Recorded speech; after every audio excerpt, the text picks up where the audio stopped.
سلام به دوستان عزیز. این دفعه اومدیم که روش یاد بدیم که چجوری کیت دریم لیگو بیاریم.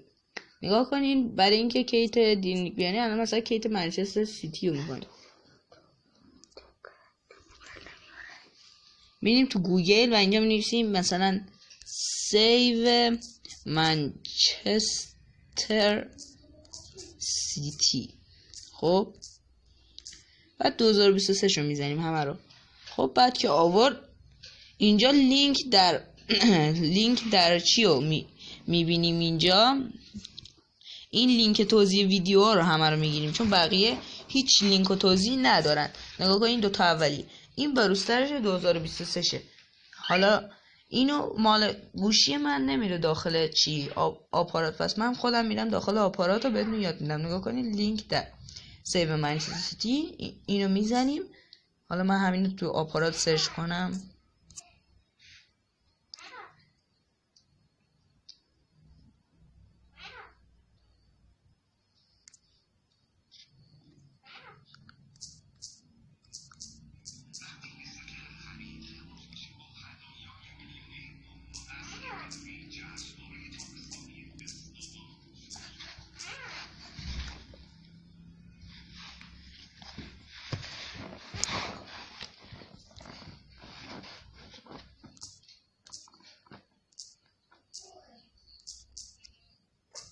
بخشید اشتباه شد.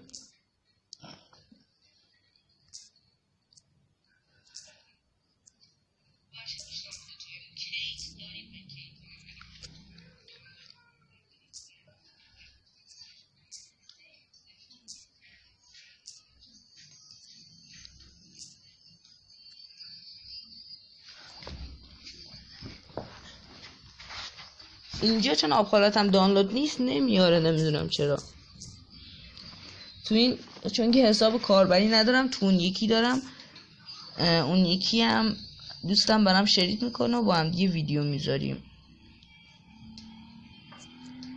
نگاه کنین این لینک توضیح، میریم داخلش.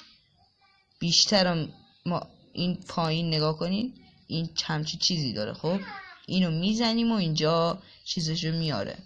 میریم داخل این. حالا من رفت شیری، بعد میرم حالا شما کروم و دانلود رو میزنید و دانلود میکنیم و میریم سیوشو میزنیم و کیفشو میبریم. برای همه تیما همینجوریه. خداحافظ، خدا پشت و پناهتون.